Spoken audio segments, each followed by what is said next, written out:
మనకి ప్రస్తుతం శ్రేయస్ అయ్యర్ గురించి ఒక న్యూస్ నడుస్తోంది కదా. ఏమని, అరే ఓడిఐ కెప్టెన్సీకి నెక్స్ట్ రోహిత్ శర్మ తర్వాత పెట్టబోయేది శ్రేయస్ అయ్యర్నారా అని చెప్పేసి ఒక న్యూస్ నడుస్తోంది. ఇంకోటి ఏంది, శ్రేయస్ అయ్యర్ కాదు శుభ్మన్ గిల్నే 3 ఫార్మాట్లకి కెప్టెన్ చేయబోతున్నారు అని చెప్పేసి ఇంకొక న్యూస్ నడుస్తోంది అనమాట. అయితే ఇప్పుడు దీని గురించి కనుక మనం ఒక్కసారి మాట్లాడితే, ఇప్పుడు ఏ సెలెక్టర్ అయినా సరే, బీసీసీ అయినా సరే, ఫస్ట్ కెప్టెన్ పెట్టే ముందు వాళ్ళు ఏం ఆలోచిస్తారు, ఫ్యూచర్ని దృష్టిలో పెట్టుకుని వాళ్ళు ఆలోచిస్తూ ఉంటారు. మరి ఫ్యూచర్లో ఇటువైపు శుభ్మన్ గిల్ ఏజ్ చూసుకుంటేనో ప్రజెంట్ 25 ఇయర్స్ ఉంది, ఇంకో పక్కన శ్రేయస్ అయ్యర్ ఏజ్ చూసుకుంటేనో 30 ఇయర్స్కి వెళ్ళిపోయింది, అంటే 5 ఇయర్స్ గ్యాప్ ఉంది. మరి ఇప్పుడు శ్రేయస్ అయ్యర్ని కనుక కెప్టెన్గా పెట్టారనుకోండి, అతను మహా అయితే ఎన్ని సంవత్సరాలు క్రికెట్ ఆడతాడు, ఇంకొక 7-8 ఇయర్స్ ఆడతాడు అనుకుందాం, ఇది 38-37 ఇయర్స్ వచ్చేంతవరకు. మరి ఇటువైపు శుభ్మన్ గిల్ చూసుకుంటే ఇతను దాదాపు ఇంకొక 12-13 ఇయర్స్ ఆడే సిచ్యువేషన్ కూడా మనకు కనిపిస్తోంది. సో మరి ఇటువంటి సిచ్యువేషన్లో మరి కెప్టెన్గా ఎవరిని పెడితే బాగుంటుంది, శుభ్మన్ గిల్ని పెట్టారు అనుకో, దాదాపు ఒక 12-13 ఇయర్స్ వరకు మనం కెప్టెన్ని ఎవరిని పెట్టాలి, ఈ సిరీస్కి ఎవరిని పెట్టాలి, ఆ సిరీస్కి ఎవరిని తీయాలా అనే థాట్ లేకుండా ఉండేది. అలా కాకుండా శ్రేయస్ అయ్యర్ని కనుక పెట్టారనుకోండి, ఇంకొక 6-7 ఇయర్స్కి మళ్ళీ ఖచ్చితంగా కెప్టెన్సీ చేంజ్ చేయాల్సి వచ్చింది. సో కాబట్టి ఇక్కడ బీసీసీఐ ఏం ఆలోచించింది, అసలు మనకి దాదాపు ఒక ఫ్యూచర్ని దృష్టిలో పెట్టుకుని శ్రేయస్ అయ్యర్కే శుభ్మన్ గిల్కి ఎక్కువ ఛాన్సెస్ ఉన్నాయి.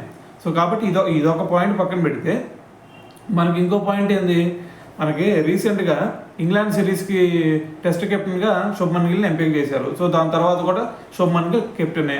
దాని తర్వాత T20లకు చూసుకుంటే, T20లో మనకి వైస్ కెప్టెన్గా రేపు ఏషియా కప్కి కూడా వైస్ కెప్టెన్గా శుభ్మన్ గిల్నే కదా పెట్టింది. దాని తర్వాత ఓడిఐలో చూసుకుంటే, ఓడిఐలో కూడా వైస్ కెప్టెన్గా ఉన్నారు శుభ్మన్ గిల్లే కదా. సో దీన్ని బట్టి ఏమర్థం అవుతుంది, అక్కడ ఆల్రెడీ కెప్టెన్సీ ఇచ్చేసారు టెస్ట్ క్రికెట్లో, రోహిత్ శర్మ వెళ్ళిపోయాడు కాబట్టి.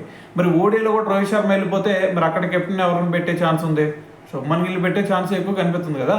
సో ఇప్పుడు సూర్యకుమార్ యాదవ్ ఉన్నాడు T20లో, అతను కూడా రిటైర్మెంట్ ఇచ్చి వెళ్ళిపోయాడు అనుకో, దాని తర్వాత ప్లేస్లో వైస్ కెప్టెన్ ఎవరున్నారు, శుభ్మన్ గిల్లే కదా. సో మరి ఇటువంటి సిచ్యువేషన్లో మనకి క్లియర్ కట్గా ఏమర్థం అవుతుంది, మరి వీళ్ళిద్దరు రోహిత్ శర్మ మనకి సూర్య వీళ్ళిద్దరు కూడా బయటకు వెళ్ళిపోయారు అనుకోండి, మరి కెప్టెన్గా ఎవరు వచ్చే ఛాన్స్ ఉంది, గిల్లికే కదా ఎక్కువ ఛాన్సెస్. మరి వీళ్ళిద్దరు ఇక్కడ శుభ్మన్ గిల్ని పెట్టుకొని మన బయట నుంచి మళ్ళీ శ్రేయస్ అయ్యర్ని తీసుకొచ్చి ఎందుకు పెడతారు అనుకున్నారు.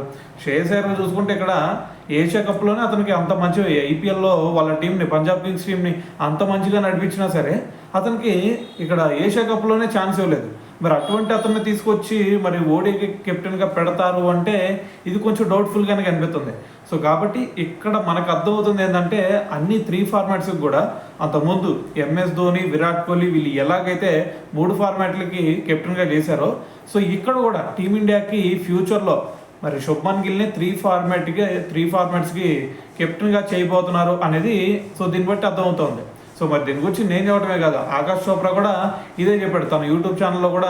దీని గురించి ఒక ప్రస్తావన వస్తే దాని గురించి అదే చెప్పాడు అతను కూడా. సో 3 ఫార్మాట్లకి శుభ్మన్ గిల్ని పెట్టే ఛాన్సే కనిపిస్తున్నాయి, ఇవన్నీ చూస్తూ ఉంటాయని చెప్పేసి అతను ఒక స్టేట్మెంట్ ఇస్తే, సో ఇవన్నీ మరి ఒక్కసారి డీటెయిల్గా ఆలోచిస్తే మరి శుభ్మన్ గిల్లే ఉంటాడేమో అనిపిస్తోంది. సో చూద్దాం ఏం జరిగిద్ది అనేది.